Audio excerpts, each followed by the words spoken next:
Little rankings react here, live from New York. Met my wife here. Hello. She wants me to restart it. I'm not going to. All right.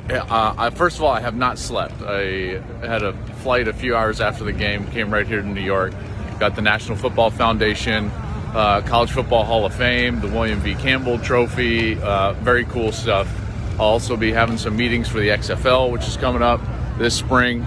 And yeah, so some good stuff here in New York. Let's get to the reaction of the top four in the playoff rankings. First and foremost, I didn't really think that they were going to have a bad choice at number one.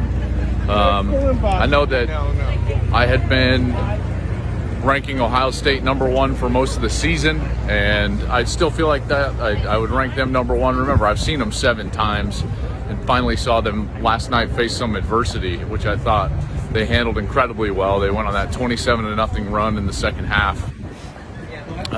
Fields was really good, even though he was banged up with that knee. But the committee put him second, and I understand. I got to tell you, like, listen, I thought that they did not have a bad choice, whether Ohio State was going to be number one or whether LSU was going to be number one. LSU had a phenomenal year. They had great wins. They looked so dominant yesterday. Burrow was incredible, really locked it up. I think a week from now, he'll probably be your Heisman Trophy winner. It'll be interesting to see who else is in New York. I can't wait to see that. I think Fields probably earned himself a spot in New York. Not sure about Chase without a sack. Chase Young, Dobbins, maybe. Jonathan Taylor, the 100 yards against Ohio State. That's interesting. Maybe he gets to New York on kind of that career achievement mark after he passed the 6,000 yard mark in just 3 seasons. So that's pretty impressive.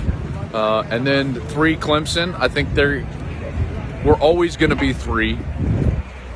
The top seed, to me, was all about trying to avoid Clemson, because Clemson's the one that I think in the playoff could do the most damage. They've got an experienced quarterback, just won an experienced coach. They've won 28 football games in a row. They're really good. They're really good. So they're number 3, and then Oklahoma, with the series of events over the weekend, Utah losing, Georgia losing, Oklahoma coming back, and at least in overtime and getting that win, find themselves in their 3rd straight playoff. It's interesting. Oklahoma's going to have to play their best game to beat LSU. LSU is that good.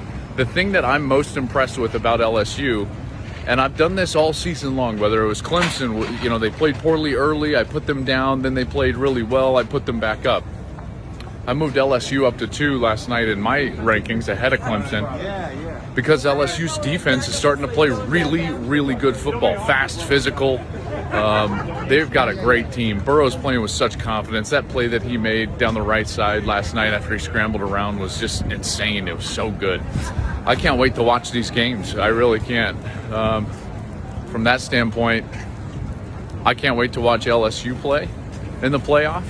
I can't wait to watch Ohio State play. That's a team very motivated. They love each other. They've just faced some adversity for the first time, which I think is important leading into the college football playoff. But for the most part, man, I just can't remember a year in college football where we had 3 teams that were this good. They're sensational. Everyone's like, hey, you hate LSU. I don't hate LSU. Pound sand, get out of here. LSU's awesome. Got 3 awesome teams this year. This might be the best playoff we've had in the playoffs history. We'll see if the games pan out that way. Sure hope so. All right, I'm cold. I'm still tired. She wants me to stop. Later. For the best access, perspective, and personalities in all of sports.